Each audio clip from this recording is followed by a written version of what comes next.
Hello बच्चों, स्वागत है आपका Rohit concept X Y Z में। आज हम पढ़ेंगे यूनिट 2 केमिस्ट्री का 12th क्लास का ये सेकंड टॉपिक है। ये विद्युत रसायन। ये एमपी बोर्ड में यानी इसमें आएंगे 9 नंबर का आएगा। ये कितने अंक का आएगा? 9 अंक। 9 अंक का आएगा। ठीक है, तो हम आज इसको पूरा कवर करने वाले हैं और इसमें देखिएगा क्या क्या पढ़ने वाले हैं। रेडॉक्स अभिक्रियाएं यानी ऑक्सीकरण क्या होता है और अपचयन क्या होता है। ठीक है, विद्युत अपघट्टों के विलयन में चालकता ये क्या होती है, विशिष्ट चालकता क्या होती है, आणविक चालकता क्या होती है, चालकता पर तनुता का प्रभाव क्या होता है, कोलरास का नियम क्या होता है, विद्युत अपघटन एवं विद्युत अपघटन के नियम पर इनके बेसिक ज्ञान के बारे में बात करेंगे। शुष्क सेल के बारे में बात करेंगे, विद्युत अपघटनी सेल के बारे में बात करेंगे, गैल्वेनिक सेल के बारे में बात करेंगे, लेड यानी सीसा संचायक सेल के बारे में बात करेंगे और किसी सेल का विद्युत वाहक बल यानी ईएमएफ इलेक्ट्रोमैग्नेटिक फील्ड, इसमें क्या है, मानक इलेक्ट्रोड विभव के भी बारे में बात करेंगे। रासायनिक सेल हेतु नर्नर समीकरण के बारे में बात करेंगे, इसके अनुप्रयोग भी पढ़ेंगे और गिब्स मुक्त ऊर्जा भी पढ़ेंगे और विद्युत वाहक बल के मध्य संबंध भी पढ़ेंगे, ईंधन सेल भी पढ़ेंगे और संचरण के बारे में हम पढ़ेंगे। तो जानते हैं, सबसे पहले छोटे छोटे पॉइंट होते हैं जो कुछ इंपॉर्टेंट, तो हम वो जान लेते हैं। ठीक है बेटा, तो इसमें देखिएगा जो ऑक्सीडेशन होता है यानी ऑक्सीकरण होता है, तो इसमें क्या होता है, इलेक्ट्रॉन का ह्रास हो यानी इलेक्ट्रॉन यहाँ से क्या हो, निकलें, वो क्या होता है, ऑक्सीकरण होता है। अगर इलेक्ट्रॉन यहाँ से क्या हो रहे हैं, निकल रहे हैं यानी इलेक्ट्रॉनों का ह्रास हो यानी इलेक्ट्रॉन निकलें, तो वो क्या हो जाएगा बेटा, ऑक्सीकरण। अगर इलेक्ट्रॉन ग्रहण करेंगे तो क्या हो जाएगा, वो अपचयन। अगर ये दोनों हों तो क्या हो जाएगा, रेडॉक्स अभिक्रिया हो जाएगी। ठीक है, अगर हम आगे बात करें, विद्युत अपघट के विलयन ओम के नियम का पालन करते हैं। अच्छा, जो विद्युत अपघट के जो विलयन होते हैं वो ओम रूल का पालन करते हैं। ठीक है, अगली जो विशिष्ट चालकता होती है, इसको के नहीं बोलेंगे, इसको बेटा कप्पा बोलते हैं। क्या बोलते हैं, कप्पा बोलते हैं। इसको थोड़ा ऐ से लिखा जाता है। ठीक है, जो विशिष्ट चालकता होती है वो विशिष्ट प्रतिरोध का उल्टा होता है यानी व्युत्क्रम विशिष्ट प्रतिरोध के व्युत्क्रम को 1 घन सेंटीमीटर बिलियन की चालकता कहलाती है। क्या कहलाती है, बिलियन की चालकता कहलाती है। अगर हम इसकी यूनिट की बात करें तो इसकी ओम इनवर्स सेंटीमीटर इनवर्स होती है। ठीक है, इसका फॉर्मूला की बात करें यानी क्या होती है, विशिष्ट चालकता बराबर होता है प्रेक्षित चालकता गुणा सेल स्थिरांक। अच्छा जी, कि कप्पा है, कप्पा विशिष्ट चालकता होती है। ठीक है, अगली पढ़ेंगे हम तुल्यांक की चालकता। क्या है जी, तुल्यांक की चालकता होती है। अच्छा, तुल्यांक की चालकता में होता क्या है, तुल्यांक की चालकता में हम इसको लैम्डा लैम्डा ई क्यू से प्रदर्शित करते हैं। इसका जो फॉर्मूला होता है वो 1000 गुणा क्या होता है, विशिष्ट चालकता, और विशिष्ट चालकता को कप्पा से प्रदर्शित करते हैं तो इसको कप्पा लिख देंगे अपॉन में सी ई क्यू इक्वल टू जे हो जाएगा। अच्छा जी, क्या है, तुल्यांक इनवर्स है ना, तो इसको अगर ई क्यू ही प्रदर्शित करेंगे हम तो इसकी यूनिट आ जाएगी ohm inverse centimetre square E Q inverse. ठीक है, 1 सेंटीमीटर की दूरी पर दो समांतर इलेक्ट्रोडों के मध्य स्थित 1 ग्राम तुल्यांक विलेय के विलयन की चालकता कहलाती है। अच्छा, दो इलेक्ट्रोड इलेक्ट्रोड यानी कोई विलयन में हमने कितने इलेक्ट्रोड लगा दिए, 2 इलेक्ट्रोड लगा दिए। इनके बीच की दूरी कितनी, इनके बीच की दूरी और 1 ग्राम तुल्यांक विलेय के, इसमें कोई चीज़ होगी उसमें 1 ग्राम तुल्यांक विलेय के विलयन की चालकता कहलाती है।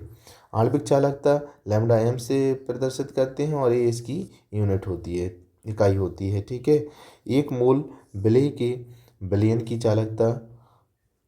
ठीक है, आगे देखें, कोलरास का नियम ये होता है लैम्डा अनंत मोलर चालकता इक्वल टू क्या हो जाएगा, लैम्डा एक साइड धनावेश और एक साइड क्या हो जाएगा, लैम्डा इधर क्या होगा, ऋणावेश। इन दोनों के योग को ही क्या कहते हैं, कोलरास का नियम कहते हैं। ठीक है, ये भी चिन्ह लिख सकते हैं अपन, ये भी लिख सकते हैं, लैम्डा जो लैम्डा है। ठीक है, फैराडे का विद्युत अपघटन का प्रथम नियम क्या होता है, W = ZIT होता है। फैराडे का ये नियम होता है वो W1/W2 = E1/E2 होता है। ठीक है, और आगे हम बढ़ें तो इसमें क्या है, आगे देखिएगा, इसमें जैसे 1 फैराडे यानी 1 F इक्वल टू कितना होता है, 96,500 कूलम होता है। ये वैल्यू हम पढ़ा चुके हैं आपको क्लास में। और देखिएगा आगे और क्या है, प्रतिरोध की जो इकाई होती है वो ओम होती है, जिसे आर से प्रदर्शित करते हैं प्रतिरोध को।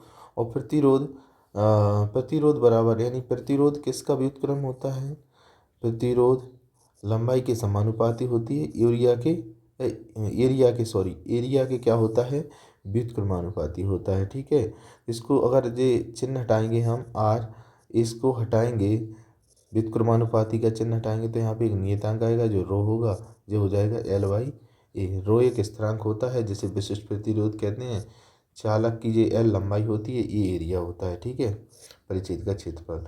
अगर L की वैल्यू 1 मान लें यहाँ पे, अगर यहाँ पे 1 मान लें और एरिया भी 1 मान लें, 1 से 1 कट जाएगा तो R बराबर क्या आ जाएगा, रो आ जाएगा। किसी पदार्थ की 1 सेंटीमीटर की प्रतिरोध उसका विशिष्ट प्रतिरोध होता है, इसकी इकाई क्या होती है, ओम सेंटीमीटर होती है। ठीक है, ये निकाल सकते हैं हम यहाँ से। यही चीज़ें अपन के लिए पढ़नी है इसमें।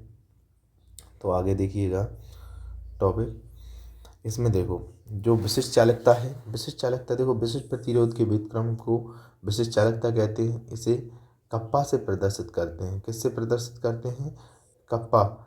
और विशिष्ट चालकता किसी चालक के 1 घन सेंटीमीटर की चालकता होती है, 1 घन सेंटीमीटर की क्या होती है, चालकता होती है। और कप्पा बराबर होता है 1/R यानी जी इसका विशिष्ट प्रतिरोध का उल्टा होता है। ठीक है, तो इसको लिखेंगे 1/R, तो 1/R जे क्या हो जाएगा, L/A भी लिख सकते हैं इसको, है ना, जे 1/R इंटू L/A। ठीक है, और इसकी यूनिट निकालेंगे तो जे निकलेगी। ठीक है, तो इसकी इकाई ये हो जाएगी। अब इसके कुछ पॉइंट हैं। किसी विशिष्ट अपघट्य के विलयन की चालकता का निर्धारण व्हीटस्टोन सेतु के सिद्धांत पर किया जाता है। ठीक है, अगला है विद्युत अववर्णी सेल। ऐसा उपकरण होता है, ये विद्युत ऊर्जा को रासायनिक ऊर्जा में बदलता है।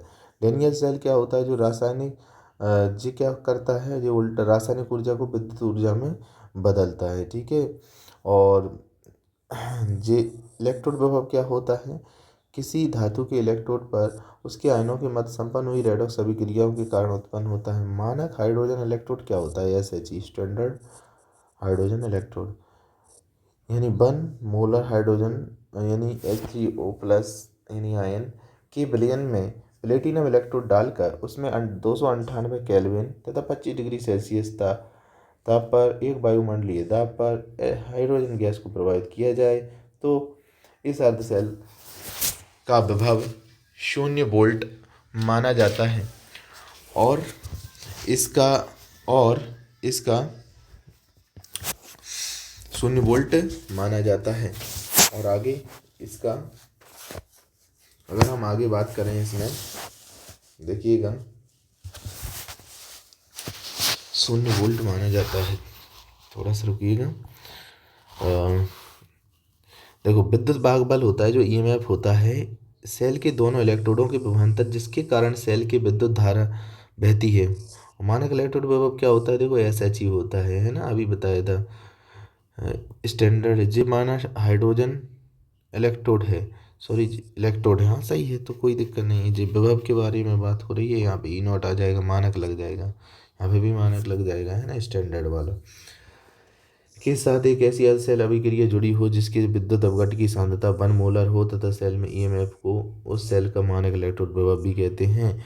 यदि इलेक्ट्रोड गैसीय हो तो उसका वायुमंडलीय दाब कितना होना चाहिए, 1 होना चाहिए। जिस इलेक्ट्रोड की इलेक्ट्रॉन त्यागने की प्रवृत्ति मानक हाइड्रोजन इलेक्ट्रोड से कम है उस अर्ध सेल को E0 का मान धनात्मक जिसकी अधिक है धनात्मक तथा जिसकी अधिक है तो हाइड्रोजन से उस अर्ध सेल अभिक्रिया को E0 का मान ऋणात्मक होगा।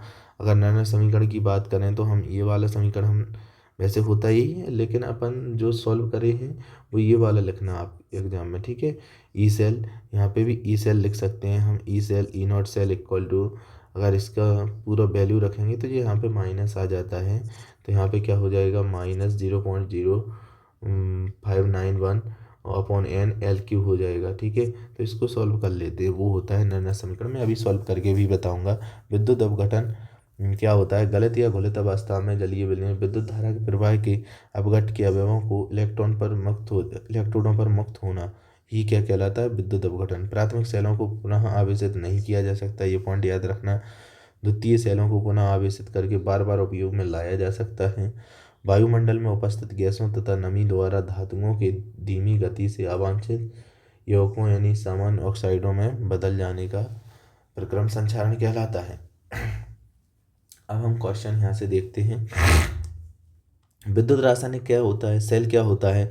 ये ऐसा सेल होता है जिसमें ऑक्सीकरण और अपचयन अभिक्रिया द्वारा रासायनिक ऊर्जा को विद्युत ऊर्जा में परिवर्तित किया जाए, उसी को हम कहते हैं विद्युत रासायनिक सेल या वोल्टेज सेल कहते हैं। अगला देखिएगा, विद्युत अपघट्य सेल किसे कहते हैं? वह पात्र या निकाय जिसमें विद्युत धारा प्रवाहित करने पर रासायनिक अभिक्रिया होती है, अर्थात विद्युत ऊर्जा को रासायनिक ऊर्जा में परिवर्तित किया जाता है, उसे विद्युत अपघट्य सेल कहते हैं। इलेक्ट्रोड विभव किसे कहते हैं? किसी विद्युत रासायनिक सेल में इलेक्ट्रोड तथा विद्युत अपघट्य के मध्य विभव के अंतर को इलेक्ट्रोड विभव कहते हैं। प्रबल विद्युत अपघट्य किसे कहते हैं? दो उदाहरण लिखिए। वे विद्युत अपघट्य जो जलीय विलयन में पूर्णतः आयनित हो जाते हैं प्रबल विद्युत अपघट्य कहलाते हैं। NaCl, KCl, NH4Cl ये इसके उदाहरण हैं प्रबल विद्युत।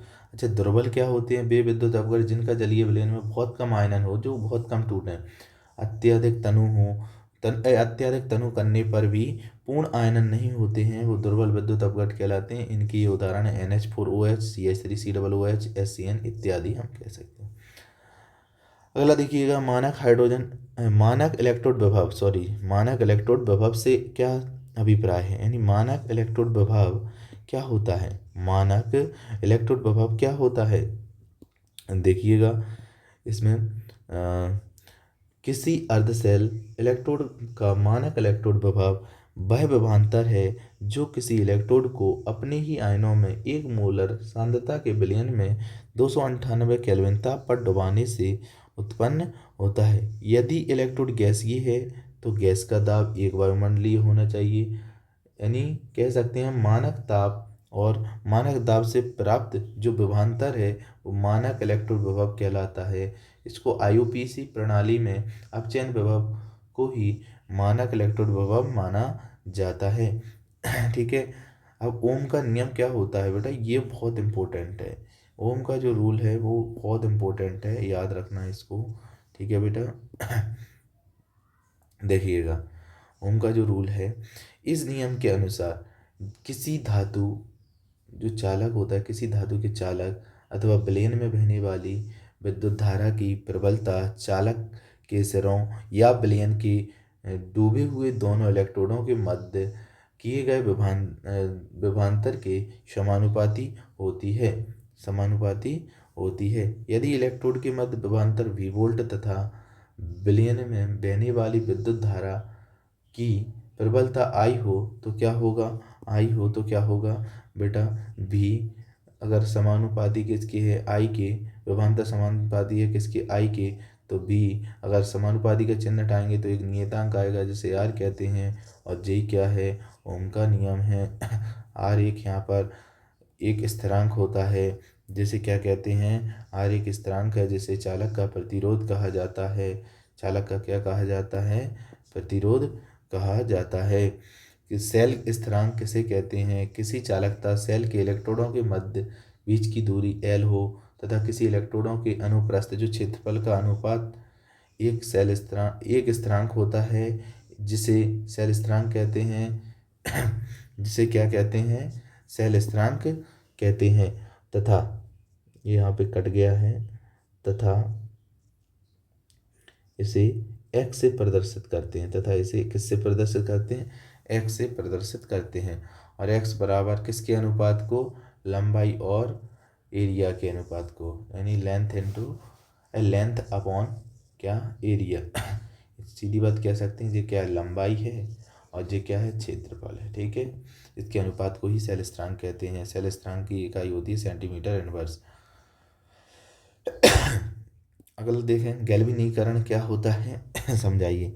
लोहे पर जंग लगने की क्रिया रोकने के लिए जिंक की तह पर लगाई जाती है। यह प्रक्रम गैल्वेनीकरण कहलाती है। यह प्रक्रम क्या कहलाता है, गैल्वेनीकरण कहलाता है, या यह प्रक्रिया गैल्वेनीकरण कहलाती है। गैल्वेनाइज्ड आयरन में के जिंक फिल्म के ऊपर वास्मिक जिंक कार्बोनेट की आदर्श सतह होती है, जिसके कारण गैल्वेनाइज्ड आयरन की चमक कायम रहती है। विद्युत रासायनिक तुल्यांक किसे कहा जाता है, किसी पदार्थ का विद्युत रासायनिक तुल्यांक किसी पदार्थ का वह द्रव्यमान है जो 1 एम्पीयर की विद्युत धारा को 1 सेकंड तक प्रवाहित करने पर इलेक्ट्रोड पर मुक्त या जमा हो जाता है। क्या हो जाता है, मुक्त या जमा हो जाता है। वही क्या कहलाता है, विद्युत रासायनिक तुल्यांक कहलाता है। अब आती है, ये क्वेश्चन इंपॉर्टेंट है बेटा, ये वेरी वेरी इंपॉर्टेंट है। ये क्वेश्चन बहुत इंपॉर्टेंट है। ठीक है, इस ईयर के अकॉर्डिंग 2026 के अकॉर्डिंग विशिष्ट चालकता क्या है, इसकी इकाई बताइए। देखो, किसी विद्युत अपघट्ट यानी चालक के 1 घन सेंटीमीटर, कितने की बात कर रहा है, 1 घन सेंटीमीटर, 1 घन centimetre 1 cube centimetre 1 cube centimetre billion की चालकता को विशिष्ट चालकता कहते हैं। इसे कप्पा से प्रदर्शित करते हैं। यह विशिष्ट प्रतिरोध का व्युत्क्रम होता है। कप्पा मतलब आप समझ रहे हो, यानी कप्पा इक्वल टू 1/रो विशिष्ट प्रतिरोध होता है ये। तो हम क्या लिख सकते हैं, यानी रो की जगह क्या लिख सकते हैं हम, RA/L, और ये बटे के बटे में आता है तो ये कहाँ चला जाएगा, ऊपर चला जाएगा, इसलिए ये हो जाएगा L/A हो जाएगा और 1/R हो जाएगा। ठीक है, इस जे R हो जाएगा 1/, ठीक है। इसी प्रकार से जे आया हुआ है यहाँ पे। अब आगे बढ़े यहाँ पे तो देखिएगा,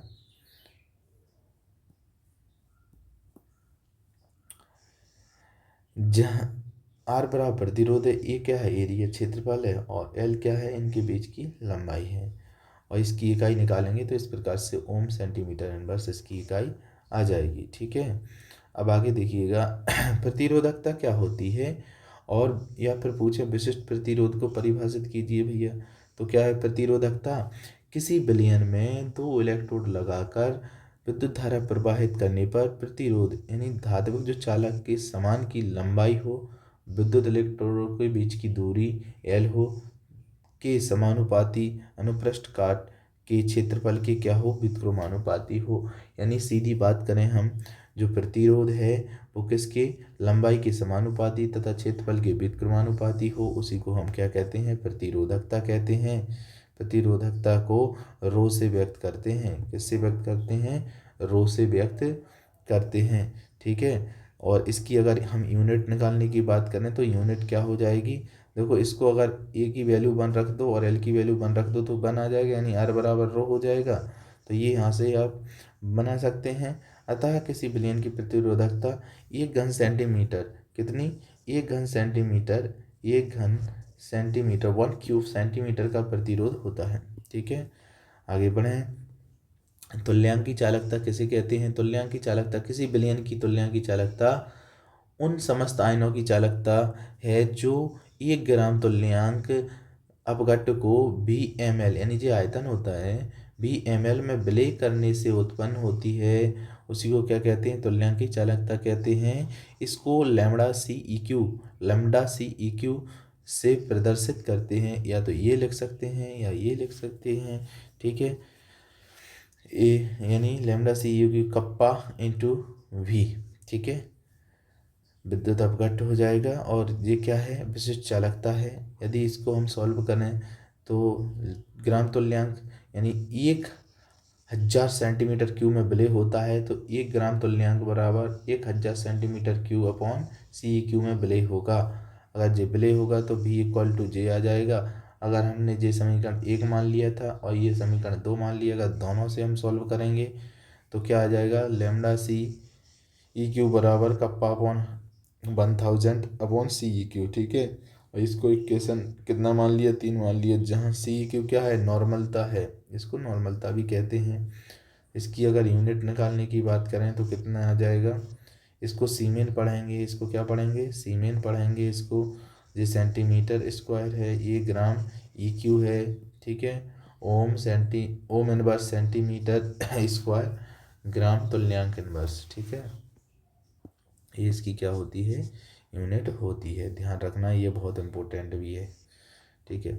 अब आगे बढ़ें। आणविक चालकता किसे कहते हैं, आणविक चालकता किसी विद्युत अपघट विलयन की आणविक चालकता उन आयनों की चालकता है जो 1 ग्राम मोल विद्युत अपघट को भी ml में विलय करने से उत्पन्न होती है। इसे लैम्ब्डा m से प्रदर्शित करते हैं। यह विलयन की विशिष्ट चालकता के व कप्पा मतलब विशिष्ट चालकता आयतन के गुणनफल के क्या होती है, बराबर होती है, तथा जिसमें विलय के 1 ग्राम मोल उपस्थित हो, ठीक है। अर्थात हम कह सकते हैं जो मोलर चालकता है वो कप्पा गुणा आयतन के क्या होती है, बराबर होती है, ठीक है। यदि m ग्राम मोल यानी 1000 ग्राम सेंटीमीटर में विलय हो तो क्या होगा, इसमें कितना विलय होता है, 1 ग्राम सेंटीमीटर में विलय होता है, तो क्या हो जाएगा 1 ग्राम में इतना m, यदि इधर m था, यहाँ पे जो m था तो कहाँ जाएगा, बटे में, तो अगर इसका सूत्र निकालेंगे तो v = J आ जाएगा, J बन जाएगा। ये समीकरण मान के इतना कर लेना, आप लोगों को मैं बता चुका हूँ ये चीज़ें, ठीक है। जहाँ विलयन की मोलर चालकता इतनी होगी और इसकी यूनिट निकालेंगे सीमेन सेंटीमीटर मोल इनवर्स होगा, ठीक है। क्योंकि ये बड़ा वीडियो होने वाला है और टॉपिक ये बड़ा है, इसलिए मैं जल्दी जल्दी करवा रहा हूँ थोड़ा सा। सेल स्थिरांक किसे कहते हैं, विशिष्ट चालकता व सेल स्थिरांक के बीच क्या संबंध है। सेल स्थिरांक क्या होता है वो मैं आपको ऊपर बता चुका हूँ, समझा चुका हूँ, ठीक है। आप ऊपर से इसकी परिभाषा लिख सकते हैं। विशिष्ट चालकता व सेल स्थिरांक में संबंध क्या होता है वो मैं बताने वाला हूँ। किसी चालक पदार्थ के लिए प्रतिरोध R का मान लंबाई के क्या होता है, समानुपाती होता है, तथा क्षेत्रफल के व्युत्क्रमानुपाती होता है। ये मैं 2-3 बार बता चुका हूँ आपको, ठीक है। और अगर हम बात करें तो हमने अभी पढ़ा है R बराबर क्या होता है, L/A होता है। अगर हम यहाँ से लिख लें इसको, ये चिन्ह हटाएं, R बराबर क्या होता है, L/A होता है। R समानुपाती L/A होता है। अगर समानुपाती का चिन्ह हटाएं तो एक नियतांक आएगा, ये हो जाएगा L/A हो जाएगा। और आपको पता है L/A क्या होता है, ये सेल स्थिरांक होता है, तो रो इंटू क्या हो जाएगा, x हो जाएगा। अगर हम x की बात करें तो ये गुणा में है भैया, तो रो काय में जाएगा, भाग में, तो बराबर में क्या लिखा है, R लिखा है, तो ये कहाँ चला जाएगा, बटे में, तो x = क्या हो जाएगा, R/रो हो जाएगा, ठीक है। और इसको हिंदी में हम लिख सकते हैं, R को क्या लिख सकते हैं, प्रतिरोध, और इसको क्या लिख सकते हैं, विशिष्ट प्रतिरोध, और ये क्या होता है, सेल स्थिरांक होता है। प्रतिरोध किसका व्युत्क्रम होता है, चालकता का, और विशिष्ट प्रतिरोध किसका, विशिष्ट चालकता का।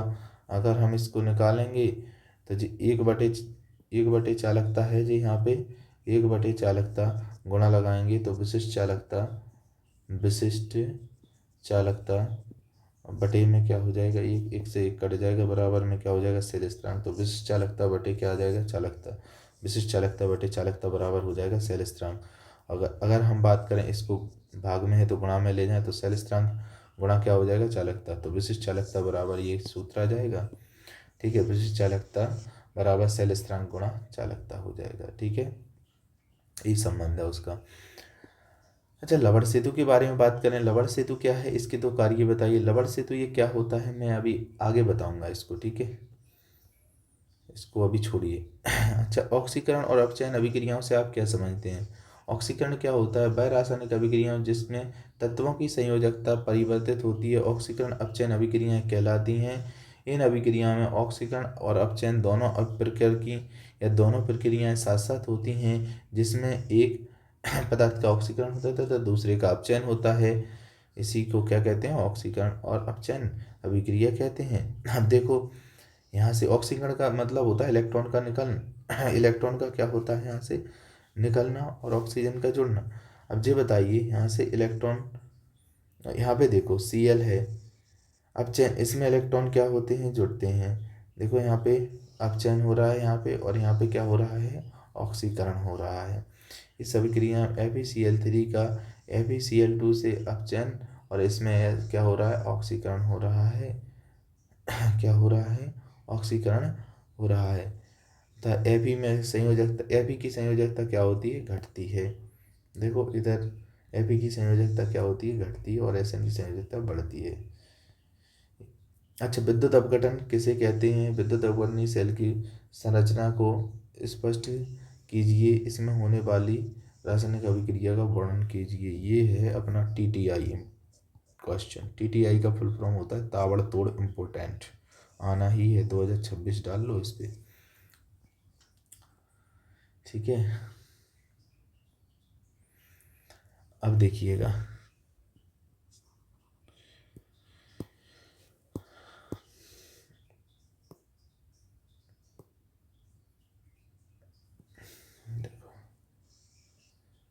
विद्युत धारा प्रवाहित करने पर किसी विद्युत अपघटन के अपघटन की विद्युत अपघटन की क्रिया विद्युत अपघटन कहलाती है। यह क्रिया विद्युत अपघटनी सेल में की जाती है। विद्युत अपघटनी सेल क्या होता है? विद्युत अपघटनी सेल में विद्युत अपघटन की प्रक्रिया के लिए विद्युत अपघटन जलीय विलयन में पिघली हुई अवस्था में एक पात्र में लेकर किसी उपयुक्त धातु की दो छड़ें और प्लेटों में डुबो देते हैं। क्या? दो प्लेटों में डुबो देते हैं। इन छड़ों का संबंध एक बैटरी से कर दिया जाता है। ये प्लेटें छड़ें इलेक्ट्रोड कहलाती हैं। सेल को नीचे प्रदर्शित किया जा रहा है। ये अपना सेल बना हुआ है, ठीक है। बैटरी का धनात्मक ध्रुव से जुड़ा हुआ बैटरी का धनात्मक ध्रुव जुड़ा हुआ होता है, जिसे इलेक्ट्रोड कहते हैं। और ऋणात्मक ध्रुव किससे जुड़ा होता है? से जुड़ा इलेक्ट्रोड कैथोड कहलाता है। ऋणात्मक ध्रुव से जुड़ा इलेक्ट्रोड क्या कहलाता है? कैथोड। विद्युत धारा एनोड में विलयन में प्रवेश करती है और कैथोड से बाहर निकलती है। विद्युत प्रवाहित करने पर विद्युत अपघट्य धनात्मक को कैटायन बोलते हैं, ऋणात्मक भागों को यानी ऋणात्मक को बोलते हैं एनायन।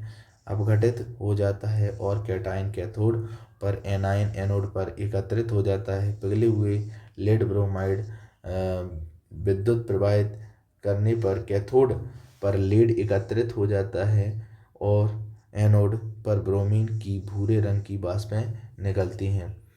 देखो अब यहाँ पर दो इलेक्ट्रोड लगे हुए हैं। इस प्रकार से यहाँ पे क्या लगे हुए हैं? दो इलेक्ट्रोड लगे हुए हैं। अब देखो यहाँ पे जे इलेक्ट्रोड है, एक जे प्लेटिनम का है और जे किसका है? प्लेटिनम का ही एनोड है और प्लेटिनम का ही क्या है यहाँ पे? जी यहाँ पे कैथोड है। दो इलेक्ट्रोड लगे, इलेक्ट्रॉन इधर से जाएंगे और इधर को आएंगे यहाँ पे, ठीक है। इस प्रकार से अब देखिएगा कैथोड पर क्या हो रहा है? जो पीवी लेड लगा हुआ है, देखो दो इलेक्ट्रॉन को क्या कर रहा है? यहाँ पे ग्रहण कर रहा है। तो यहाँ पे क्या बचेगा? पीवी बचेगा। एनोड पर क्या ऑक्सीकरण हो रहा है, यानी दो इलेक्ट्रॉन जो त्यागेगा तो इस साइड जाएंगे, है ना। अतः इस प्रकार की सेल में होने वाली अभिक्रिया विद्युत अपघटनी अभिक्रिया कहलाती है। और H2SO4 अपघटन अगर हम देखें, सल्फ्यूरिक अम्ल का विद्युत अपघटन, सल्फ्यूरिक अम्ल का विद्युत अपघटन किस प्रकार होगा? अगर H2SO4 है तो H कितने में टूटेगा? 2H प्लस में टूटेगा। और H2SO4 किस में टूटेगा? SO4 2 माइनस आयन में टूटेगा। इस क्रिया में हाइड्रोजन गैस प्राप्त होती है। देखो जी, हाइड्रोजन गैस प्राप्त हो जाएगी। प्लेटिनम का इलेक्ट्रोड होने पर ऑक्सीजन गैस भी प्राप्त होती है। कॉपर का एनोड होने पर कॉपर सल्फेट बनता है। विद्युत धारा प्रवाहित करने पर निम्न क्रियाएं होती हैं। कैथोड पर अगर हाइड्रोजन की बात करें, हाइड्रोजन के पास एक इलेक्ट्रॉन ग्रहण करेगा तो क्या होगा जी? अपचयन होगा। कैथोड पर जी कौन सी क्रिया है? मूल क्रिया होती है। एनोड पर SO4 अगर 2 माइनस है तो जी यहाँ पे कितने इलेक्ट्रॉन? देखो यहाँ पे ये गलती है इसकी, दो इलेक्ट्रॉन है ना। कितने? दो इलेक्ट्रॉन, ठीक है। इस प्रकार से अब देखो यहाँ पे दो इलेक्ट्रॉन यहाँ पे ऐड होंगे, ठीक है। अब क्या है? यहाँ पे हाइड्रोजन है, क्या है? हाइड्रोजन बचा है कैथोड पर। कैथोड पर जो हाइड्रोजन बचा हुआ है तो यहाँ पे गौण या द्वितीय अभिक्रिया हो रही है। अगर हम एनोड पर प्लेटिनम का SO4 जल से क्रिया ऑक्सीजन करके देखें तो इस प्रकार से क्रिया हो जाएगी एनोड पर। जब एनोड कॉपर का बना दें तो SO4 कॉपर से क्रिया करके कॉपर सल्फेट बना लेगा SO4 और Cu से क्रिया हो जाएगी तो क्या हो जाएगा? CuSO4 बन जाएगा। अच्छा, शुष्क सेल क्या होता है बेटा? शुष्क सेल के डायग्राम से हम समझेंगे। इसमें जो ऊपर जो टोपी लगी हुई होती है ये किसकी होती है? पीतल की होती है। इसमें जो ब्लैक ब्लैक सा जो दिख रहा है एरिया, इसको मैं ब्लैक ही कर ले रहा हूँ। ये ब्लैक जो एरिया दिख रहा है, ये एरिया को कहते हैं कार्बन की छड़। क्या बोलते हैं? कार्बन की छड़। और ये आपको जो एरिया दिख रहा है ये वाला, ये देखो, ये डार्क सा, थोड़ा मैं डार्क ही कर दे रहा हूँ। देखो ये जो एरिया दिख रहा है, ये ये जो एरिया है इसको बोलते हैं क्या? इसको बोलेंगे मलमल की थैली। क्या बोलेंगे? मलमल की थैली। जो ऊपर जो बॉर्डर है इसको मलमल की थैली, और जो भरा हुआ है उसको बोलेंगे हम मैग्नीशियम ऑक्साइड और कोयला। ठीक है। और इसमें जो इस साइड जो भरा हुआ है इसको बोलेंगे NH4Cl व ZnCl2 या फिर लकड़ी का बुरादा भरा हुआ है। ठीक है। और ये पीतल की टोपी होती है, मलमल की थैली होती है। ठीक है। तो इस प्रकार से ये कार्य होता है। अब यहाँ पे देखिएगा, सेल में Zn का एक खोखला आवरण रहता है जो एनोड का कार्य करता है, जिसे जिसे क्या कहते हैं, NH4Cl और कम मात्रा में होता है, और ZnCl2 का जल में बना पेस्ट लगा रहता है। कैथोड पर एक कार्बन की छड़ होती है, जिसे कार्बन की छड़ के चारों ओर MnO2 तथा कार्बन चूर्ण का काला पेस्ट भरा रहता है, जिससे कि खोखले आवरण के ऊपर मोटे कागज का आवरण लगा रहता है। लीक प्रूफ शुष्क सेलों में Zn आवरण के ऊपर आयरन या स्टील का आवरण लगा रहता है। जब सेल कार्य करता है तो Zn धातु इलेक्ट्रॉन खोकर अपने Zn2+ आयनों के रूप में विद्युत अपघट NH4 में विलय हो जाता है। एनोड पर Zn से कितने इलेक्ट्रॉन त्यागेगा? 2 इलेक्ट्रॉन। और कैथोड पर जो इस प्रकार से क्रिया होगी, इसमें क्या हो जाता है अपचयन, इसमें 2 इलेक्ट्रॉन ग्रहण करेगा और पूर्ण अभिक्रिया जे हो जाएगी, क्योंकि इसमें क्या होता है, जो 2 इलेक्ट्रॉन से 2 इलेक्ट्रॉन कट जाएगा और जो जो इधर बच जाएगा इस किससे, इरिवर्सिबल से, इस साइड तो वो इधर लिख देंगे और जो इधर बच जाएगा वो इधर लिख देंगे। ठीक है। इस प्रकार से ये क्रिया हो जाएगी अपनी। और इसमें जो उपयोग होते हैं इसके, देखिएगा, शुष्क सेलों का उपयोग टॉर्च में किया जाता है, टैप रिकॉर्डर में किया जाता है, रेडियो खिलौनी कैलकुलेटर में आदि में किया जाता है। ठीक है। अब आता है शीशा संचायक सेल। शीशा संचायक सेल क्या होता है बेटा? इसमें देखो, एक एनोड होता है, एक कैथोड होता है, और अलग अलग इलेक्ट्रोड लगे होते हैं, 1 2 3 4 5 6, 6 जे लगे होते हैं और 6 जे लगे होते हैं। ठीक है। और जे इसमें भरा क्या होता है? डिल्यूट H2SO4, यानी 38% वजन होता है इसका। ठीक है। और इसमें जो क्या भरा रहता है? लेड भरा रहता है ये वाले में। ठीक है। ये क्या भरा हुआ है इनमें? जी लेड भरा हुआ है इसमें। ठीक है। इसमें क्या भरा हुआ है? लेड भरा हुआ है। ठीक है।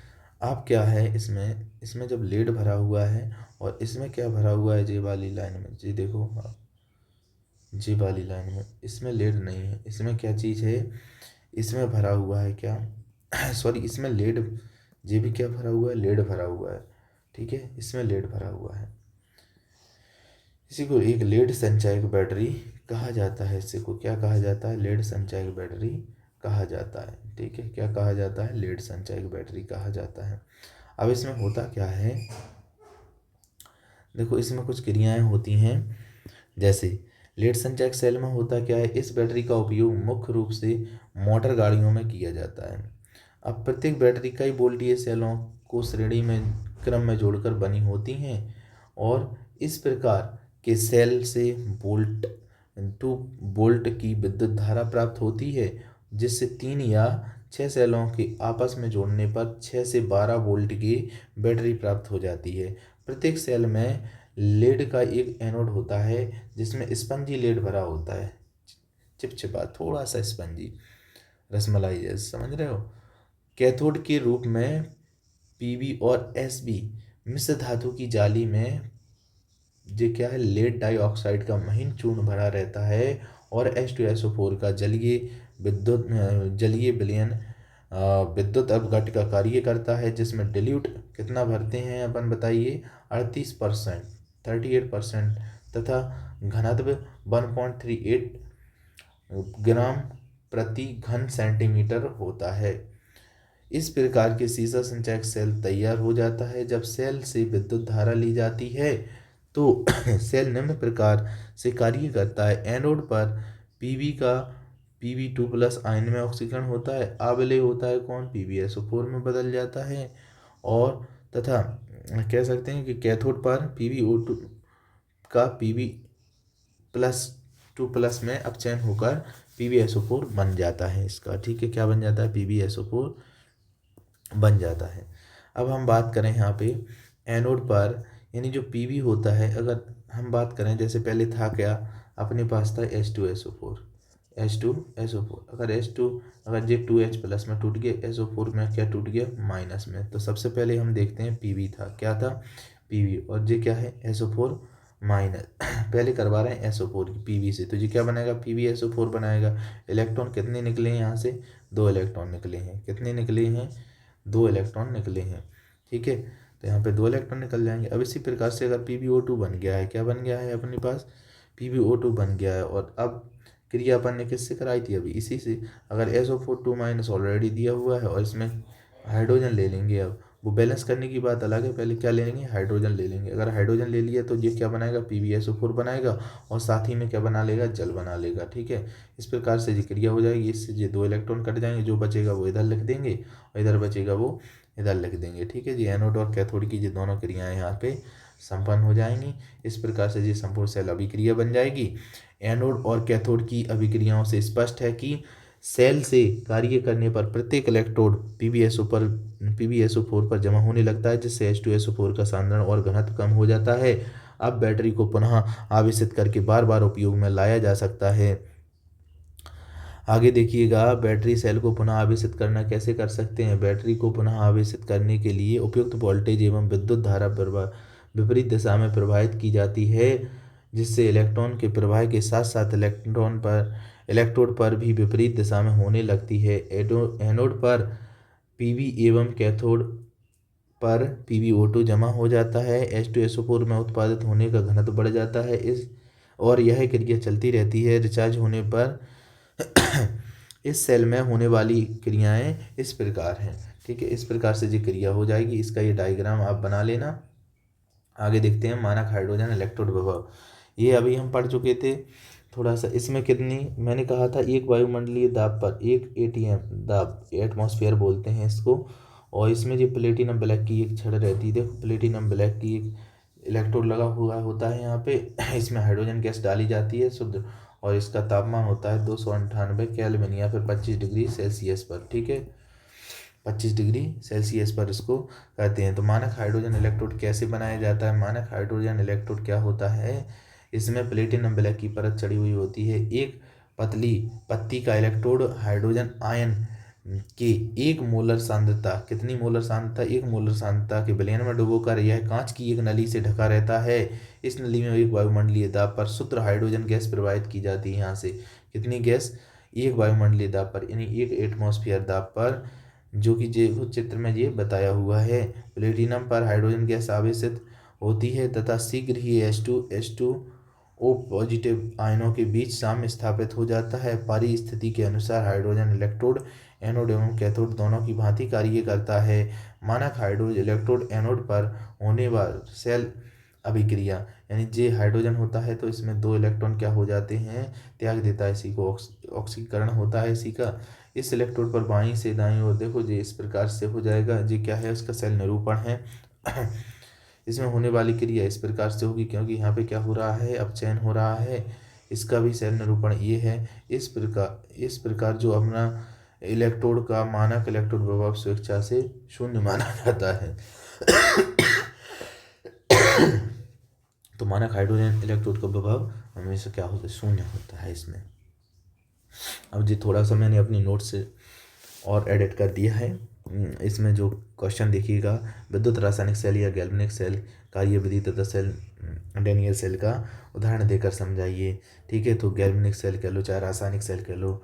ठीक है, तो इसमें क्या होता है बेटा?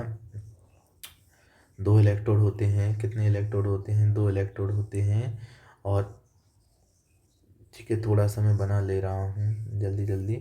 ये होता है किसका? Zn का इलेक्ट्रोड होता है। ये होता है कॉपर का होता है। ये यहाँ पे गैल्वेनोमीटर लगा रहता है। यहाँ पे क्या लगा होता है? यहाँ पे एक लवण सेतु लगा रहता है। क्या लगा रहता है? लवण सेतु, जिसमें अगर जेल भरा होता है, जी किसमें? KCl के प्लस में टूटता है, Cl का में टूटता है, माइनस में टूटता है। ये विलयन किसके विलयन में डूबेगा? अगर Zn का इलेक्ट्रोड है तो ZnSO4 के विलयन में डुबा देंगे। अगर जी कॉपर का है तो CuSO4 के विलयन में डुबा देंगे। ठीक है बेटा। अब एनोड तो कैथोड कैसे पता करते हैं, इसमें एक ट्रिक होती है LOAN यानी लॉन का मतलब होता है लेफ्ट साइड। लेफ्ट इधर है तो बेटा O से ऑक्सीडेशन होगा इधर, और इधर ए का एनोड होगा तो इस साइड क्या होगा बेटा? एनोड होगा। और एनोड कैसा होगा? निगेटिव होगा। अगर जे एनोड है तो कैथोड होगा इधर उल्टा इसका, जे कैथोड होगा। अगर जे नेगेटिव है तो जे क्या हो जाएगा? पॉजिटिव। इस प्रकार से हम याद रख सकते हैं कहाँ पे इलेक्ट्रोड होगा, कहाँ पे क्या। और अगर एनोड है तो इधर क्या हो रहा है? ऑक्सीडेशन। ऑक्सीडेशन का मतलब क्या होगा? ऑक्सीकरण। अगर इधर ऑक्सीकरण हो रहा है तो इधर क्या होगा? अपचयन होगा। ठीक है, इस प्रकार से होता है। आगे देखिएगा, देखो विद्युत रासायनिक सेल। अगर ये विद्युत रासायनिक cell, galvanic cell, voltage cell कहते हैं, यह वह युक्ति है जिसके कारण रासायनिक ऊर्जा को विद्युत ऊर्जा में परिवर्तित किया जाता है। इसका सरल उदाहरण डैनियल सेल है। और डैनियल सेल को क्या कहते हैं? हम रासायनिक ऊर्जा को विद्युत ऊर्जा में बदलते हैं। इस सेल को बनाने के लिए Zn धातु की एक छड़ ZnSO4 के विलयन में तथा कॉपर की छड़ को CuSO4 के विलयन में रखकर दोनों विलयनों को लवण सेतु KCl द्वारा जोड़ देते हैं। इस सेल का एक अर्ध सेल बन जाता है जो ZnSO4 Zn अर्ध सेल ZnSO4 इलेक्ट्रोड और दूसरा अर्ध सेल CuSO4 इलेक्ट्रोड है। इन दोनों अर्ध सेलों में को KCl लवण सेतु द्वारा जोड़ने पर पूर्ण सेल बन जाता है, जो कि मैंने अभी समझाया हुआ है। अगर जे अपना यहाँ पे बात करें हम, देखो अब यहाँ पे जे दिया हुआ है जो सेल, इसमें जो इलेक्ट्रोड लगा है Zn का, अगर इससे इलेक्ट्रॉन आएंगे तो जी Zn2+ में टूटेंगे और इसके सारे जी दीवार के इधर इलेक्ट्रॉन होते हुए कहाँ जाएंगे? जे इलेक्ट्रॉन इससे चिपक जाएंगे। अब इधर SO4 2- और Cu2+ यहाँ पे कहाँ जाएंगे? इससे चिपकने के लिए जाएंगे। अगर इससे जाएंगे तो यहाँ पे क्रिया हो जाएगी, तो यहाँ पे जे मोटा हो जाता है और जे धीरे धीरे खत्म होने लगता है। अगर ऐसा चलता रहा तो जी तो ख़त्म ही हो जाएगा जी इलेक्ट्रॉन। लेकिन इसको संतुलित करने के लिए लवण सेतु लगाया जाता है। लवण सेतु इन दोनों को संतुलित करने का काम करता है, जिसमें KCl भरा रहता है। अगर देखो K+ में टूटता है Cl- में, इधर Zn2+ था तो इधर Cl-, अगर इसको Cl ख़त्म कर देगा तो क्या बन जाएगा? देखो जी ख़त्म कर देगा तो इस प्रकार से यहाँ पे देखो अगर Cl को अगर Zn2+ ख़त्म करेगा तो यहाँ पे जो कचरा बच जाएगा, जैसे ZnCl2 बन जाएगा इधर। इसी प्रकार से अगर K+ है इधर SO4 2- बहुत सारे हो जाएंगे। अगर इसको जे के जाएगा इधर ख़त्म कर देता है तो इसको जे ख़त्म कर देता है तो इधर बन जाएगा क्या? K2SO4 बन जाएगा कचरे के रूप में, जो नीचे जम जाता है अपक्षेपण के रूप में। ठीक है, और इसमें भरा क्या रहता है? अगर जेल भरा रहता है। ठीक है, इस प्रकार से अगर इलेक्ट्रॉन इधर जा रहे हैं तो विद्युत धारा इधर को प्रवाहित होगी, उल्टी होती है ना। और मैंने कहा था अगर ऑक्सीकरण इधर हो रहा है तो Zn से इलेक्ट्रॉन निकल रहे हैं तो ये 2 इलेक्ट्रॉन त्यागेगा तो 2 इलेक्ट्रॉन, ये क्या हो गया? ऑक्सीकरण। ऑक्सीकरण में इलेक्ट्रॉन का त्याग होता है और अपचयन में क्या होता है? ग्रहण होता है। अगर ये 2 इलेक्ट्रॉन क्या कर रहा था? यहाँ पे ग्रहण कर रहा था, 2 इलेक्ट्रॉन ग्रहण हो गए, यहाँ पे क्या हो गया? अपचयन हो गया। और आगे बढ़े हम, किसी धातु तार को जोड़ने पर इलेक्ट्रोड का प्रभाव Zn इलेक्ट्रोड पर बाह्य परिपथ के सहारे कॉपर इलेक्ट्रोड पर होता है। अतः Zn इलेक्ट्रोड पर परमाणु इलेक्ट्रॉन त्याग कर Zn2+ आयनों के रूप में विलयन में जाने लगते हैं और विलयन में कॉपर 2+ आयन इलेक्ट्रोड पर जमा होने लगते हैं। और सेल निरूपण देखिएगा, Zn सॉलिड से ये बना रहा था और ये लवण सेतु का चिन्ह है यहाँ पे, जिस Cu2+ से कॉपर बन गया था। ठीक है, अगर हम बात करें एनोड की, ऑक्सीकरण अर्ध सेल, यानी यहाँ पे Zn है, Zn से क्या हो रहा था? ये हो रहा था, अगर एनोड की साइड Zn से 2 इलेक्ट्रॉन त्यागेगा तो इस साइड हो जाएगा। यहाँ पे ऑक्सीकरण हो रहा था एनोड पर। कैथोड पर क्या हो गया? अपचयन, यानी JB अर्ध सेल अभिक्रिया, कॉपर 2+, यहाँ पे 2 इलेक्ट्रॉन ग्रहण करेगा।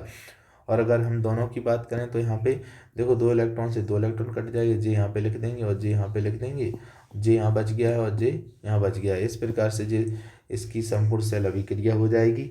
और यहाँ पे यहाँ Zn2+ Cu2+ आयनों की सांद्रता 1 मोलर और लीटर इनवर्स या फिर 1 मोल 2 मीटर -Q है।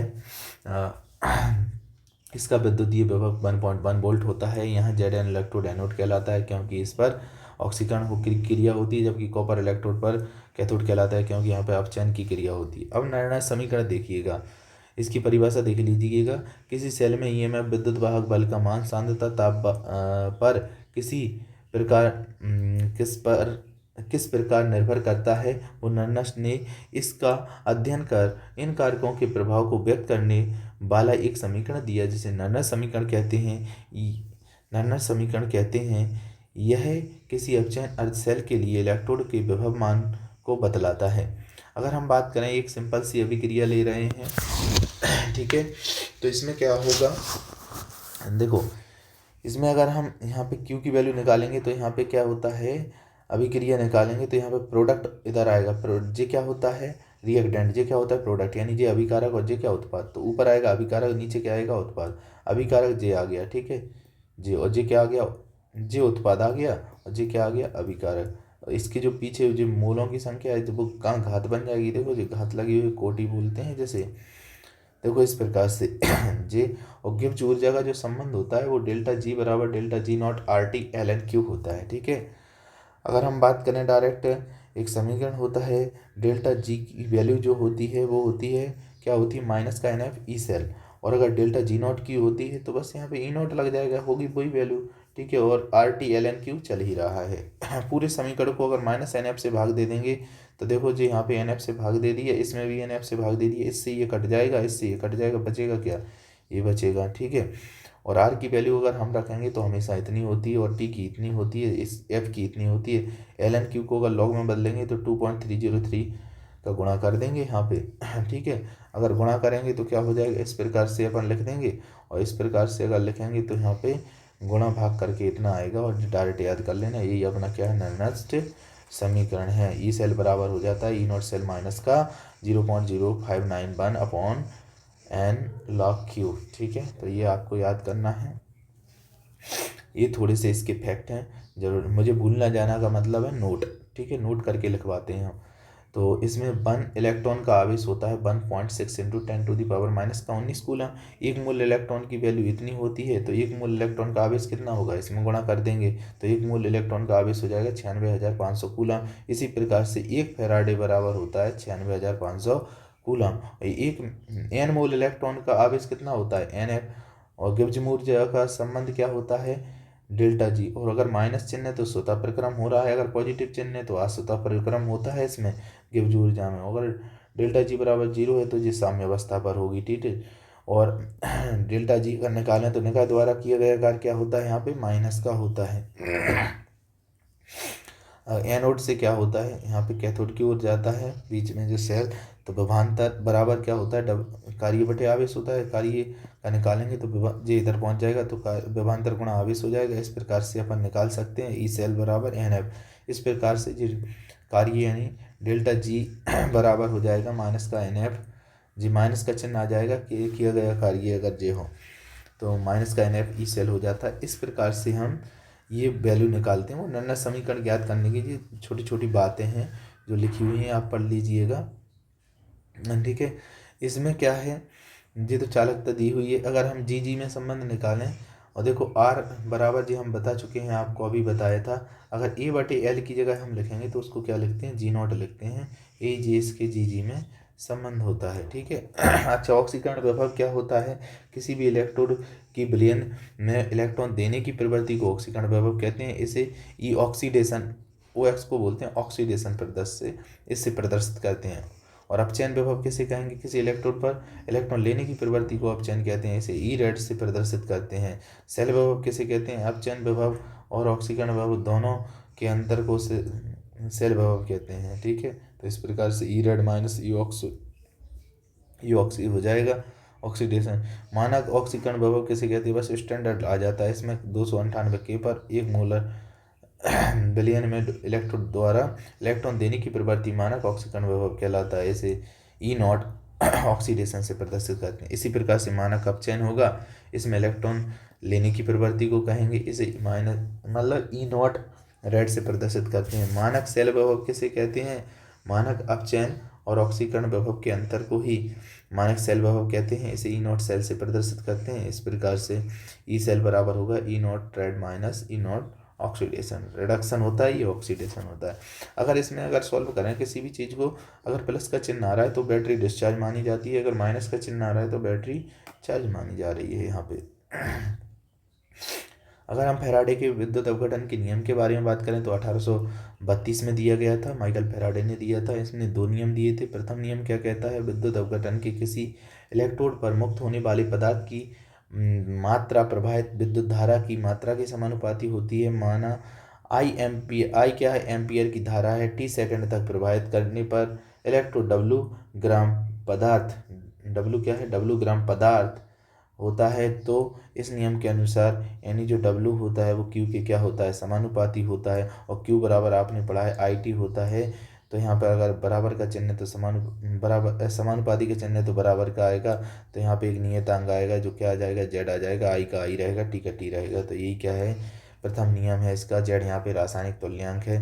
द्वितीय नियम, जब श्रेणी क्रम में लगे हुए विद्युत अपघट्टों के विलयन से होकर विद्युत की समान मात्रा प्रवाहित की जाती है तो इलेक्ट्रोड पर एकत्रित विभिन्न पदार्थों की मात्रा उनके रासायनिक तुल्यांक के समानुपाती होती है। माना कि किसी श्रेणी के क्रम में जुड़े हुए दो विद्युत अपघट्टों में विद्युत की समान मात्रा प्रवाहित करने पर विक्षेपित मात्रा की क्रमशः W1 व W2 है। W1 व क्या है, W2 है, उनके रासायनिक तुल्यांक E1 व E2 है। ठीक है, ये यहाँ पे चित्र दिया हुआ है, इसका इससे कनेक्ट कर देंगे इलेक्ट्रोड को, इसके इलेक्ट्रोड को इधर कर देंगे और ये यहाँ पे ऐसे कर देंगे। इसमें भर देंगे हम तनु H2SO4, इसमें भर देंगे AgNO3, इसमें भर देंगे CuSO4। इसको श्रेणी क्रम में जोड़ा जाता है। इस प्रकार से ये क्रिया होती है। इसमें WE समानुपाती हो जाएगा इसके, तो या करके हम लिख सकते हैं, जिस समानुपाती है तो ये बटे में हो जाए बराबर हो जाएगा और ये स्थिरांक आएगा तो स्थिरांक को इधर लिख लेंगे, ये W/E हो जाएगा। अगर 1 है तो ये 1 रहेगा, अगर ये 2 है तो 2 रहेगा, तो W1/W2 E1/E2 हो जाएगा इस प्रकार से। ठीक है, संचारण कैसे कहते हैं, जंग लगने की क्रिया को समझाइए। बताओ, विद्युत रासायनिक सिद्धांत समझाइए। वायुमंडल में उपस्थित गैसों की नमी द्वारा धातुओं के धीमी गति से अवांछित यौगिकों में बदल जाने की क्रिया संचारण कहलाती है। लोहे में जंग लगना एक प्रमुख उदाहरण क्या है, लोहे में जंग लगना इसका उदाहरण है। जंग लगने का विद्युत रासायनिक सिद्धांत क्या होता है। इस सिद्धांत के अनुसार अशुद्ध लोहे की सतह पर एक विद्युत रासायनिक सेल की भांति व्यवहार करती है। ऐसे सेल को संचारण सेल भी कहते हैं। इन सेलों में शुद्ध लोहा एनोड तथा शुद्ध लोहा कैथोड का कार्य करता है। नमी जिसमें क्या होता है, ऑक्सीजन तथा CO2 विलेय रहते हैं और जिसमें विद्युत अपघट्ट का कार्य करती है। एनोड पर आयरन Fe2+ में टूट जाता है और कैथोड में क्या होता है, Fe2+। इस प्रकार से इलेक्ट्रॉन त्याग देता है। देखो यहाँ पे ऑक्सीजन की उपस्थिति में इलेक्ट्रॉन जल के अणुओं द्वारा ले लिया जाता है, OH- आयन देते हैं। इस प्रकार से ये क्रिया हो जाएगी। एनोड पर बने Fe2+ आयन OH- आयनों से क्रिया करके FeOH का वोल्टॉइज बनाते हैं। यह आयरन द्वितीय हाइड्रो ऑक्साइड वायुमंडल में ऑक्सीजन नमी द्वारा उपस्थित हाइड्रेट आयरन थर्ड ऑक्साइड बनाता है, जो इस प्रकार से जी जंगाल का सूत्र होता है, जे वाला FeO3 × XH2O, इसी को बोलते हैं हाइड्रेट फेरिक ऑक्साइड। यही जंग है ना। अब संचारण को प्रभावित करने वाले कारक बताओ। संचारण हम ऊपर बता चुके हैं, इसकी परिभाषा। संचारण को प्रभावित करने वाले धातु की प्रकृति, धातुओं में अशुद्धियाँ, वातावरण, ये चीज़ें हैं। अब देखो, अधिक क्रियाशील धातु जल्द संचारित हो जाएगी, अशुद्ध धातु जल्दी से संचारित होती है। वातावरण में के आसपास वातावरण में ऑक्सीजन, कार्बन डाइऑक्साइड, नमी, खारापन, लवणों की उपस्थिति, SO2 SO3 आदि गैसों के संचारण को क्या देते हैं, बढ़ावा देते हैं। और क्या होता है इसमें, संचारण के से बचाव कैसे होते हैं। संचारण की कई विधियों द्वारा रोका जा सकता है। इसमें निम्नलिखित विधि है, जैसे कि एक रोधिका है। रोधिका स्थापित करना, यानी लोहे पर पेंट लगाकर, ग्रीस या तेल लगाकर पतली परत टिन या निकल, क्रोमियम, जिंक आदि की विद्युत प्लेटिंग करके क्या कर सकते हैं, लोहे की सतह पर रोधिका बना देते हैं। और क्या होता है अगला, समर्पित बचाव क्या होता है। इस विधि में लोहे के ऊपर इससे अधिक क्रियाशील धातु की तरह चढ़ा देते हैं, जिससे लोहे पर कोई संचरण या प्रभाव होने से पहले यह धातु नष्ट होती है और लोहे के पदार्थ बचे रहते हैं, इसलिए इसे समर्पित बचाव कहते हैं। जैसे गैल्वेनीकरण, लोहे पर जिंक की परत चढ़ाना गैल्वेनीकरण कहलाता है। लोहे की सतह पर कोई खरोंच आने पर भी संचरण नहीं होता है, क्योंकि Zn और Fe दोनों में Zn का ऑक्सीकरण पहले होता है। ठीक है, Zn और Fe में किसका होता है, ऑक्सीकरण सबसे पहले Zn का होता है। देखो, इसमें कुछ अंतर दिए हुए हैं, आप लोग याद कर लेना। ये अंतर है, ये इम्पोर्टेंट है। ठीक है, ये तीनों अंतर हैं आपके, ये अच्छे से पढ़ लीजिएगा। ठीक है, और यहाँ पे आप इस प्रकार से यहाँ पे पढ़ सकते हैं स्क्रीनशॉट लेके। ठीक है, मैं अपने टेलीग्राम चैनल पर आपको ये PDF अपलोड कर दूंगा, तो वहाँ से आप देख लीजिएगा। ठीक है, इस प्रकार से ये अंतर हैं, इसके स्क्रीनशॉट ले लीजिएगा। इस प्रकार से ये तीनों अंतर हैं। इसके जे कुछ इम्पोर्टेंट नियम हैं और इसके जे कुछ अनुप्रयोग दिए हुए हैं, तो वो आप कर सकते हैं। ठीक है, फैराडे के जे अनुप्रयोग हैं कुछ। ठीक है, कोलरास का नियम भी बचा हुआ है अभी, तो ये इम्पोर्टेंट है। मैंने कहा था यह नियम अनंत तनुता के लिए वैध है।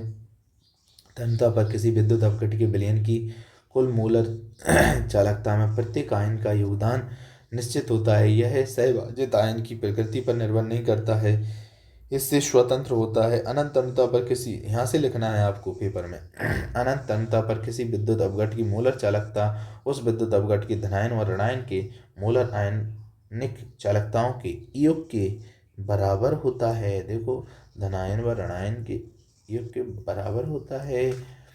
धनायन जे के इसको ये कहते हैं, इसको ये कहते हैं, ये आप जानते ही हैं।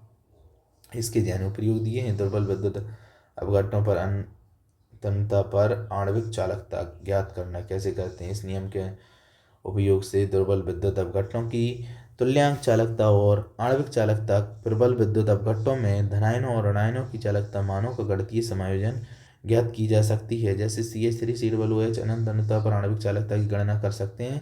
जैसे इसको तोड़ सकते हैं भैया, कैसे ज्ञात कर सकते हैं। अगर हम यहाँ पे HCl ले लें और CH3OONA ले लें और NaCl ले लें, तो इनको तोड़ देंगे। इस CH3COOH किस में टूटेगा, H प्लस में टूट जाएगा, J माइनस में, JH प्लस में, Cl माइनस में, J माइनस में, J प्लस में, J Na माइनस में और J किस में, प्लस माइनस में। अगर J H प्लस से NaCl बना लेगा, Na देखो प्लस का इससे कट जाएगा, माइनस का Cl कट जाएगा, तो बचेगा क्या, CH3COOH। इस प्रकार से हम ज्ञात कर सकते हैं।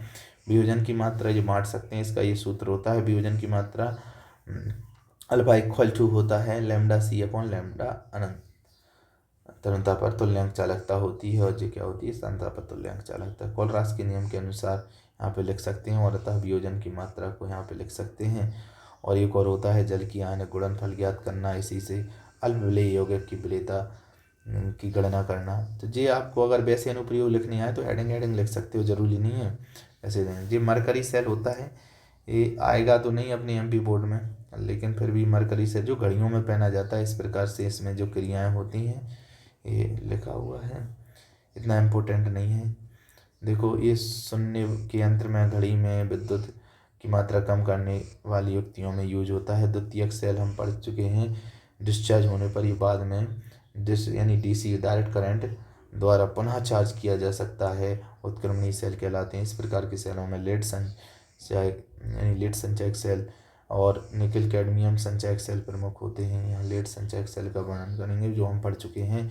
इनर सेल का सचित्र वर्णन कीजिए, तो इनर सेल ये दिया हुआ है। इसमें देखो, ऊष्मीय संयंत्रों से विद्युत उत्पादन बहुत अधिक उपयोगी विधि नहीं है। यह प्रदूषण का एक बड़ा स्रोत है। गैल्वेनी सेल रासायनिक ऊर्जा को सीधे ही विद्युत ऊर्जा में बदल देती है, इसकी दक्षता भी अधिक होती है। गैल्वेनी सेलों को, जिनमें हाइड्रोजन, मीथेन, मेथेनॉल आदि जैसे ईंधन को दहन ऊर्जा को सीधे ही विद्युत ऊर्जा में परिवर्तित किया जा सकता है। इसमें जो क्रिया होगी और यहाँ पे जो होगी वह संपूर्ण सेल अभिक्रिया यहाँ पे हो जाएगी। इस प्रकार से ये आपका डायग्राम है इसका, तो ये कर सकते हैं आप। इसके उपयोग हैं, अपोलो अंतरिक्ष कार्यक्रम में विद्युत ऊर्जा प्रदान करने के लिए प्रयोग में लाया गया था। ये इस अभिक्रिया में प्राप्त जल वाष्प को संघनित कर इसका उपयोग अंतरिक्ष यात्रियों के लिए पेयजल के रूप में किया जाता है। वाहनों में कर सकते हैं। ऊष्मीय यंत्रों की तुलना जिनकी दक्षता 40% होती है, ईंधन सेल की 70% दक्षता के साथ विद्युत उत्पादित करती है। ठीक है, और विद्युत रासायनिक श्रेणी किसे कहते हैं, ये इतना इम्पोर्टेंट तो है नहीं, लेकिन फिर भी आप कर लीजिएगा।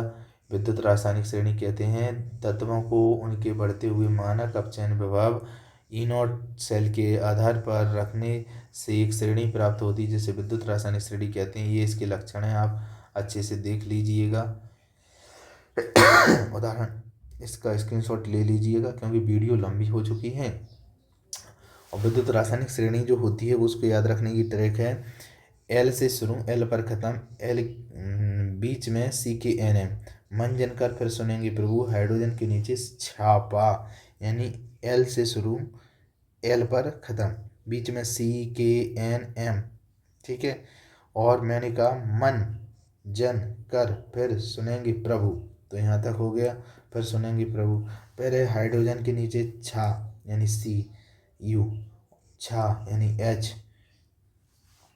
H, और क्या P, छापा, छप्पा मतलब P, प्लेटिनम, ठीक है। ये यहाँ पे साइलेंट है, छ और P, ये हो जाएगा, ये जी हो जाएगा, छापा हो जाएगा। यहाँ पे जी गलत लिखा हुआ है, देखो,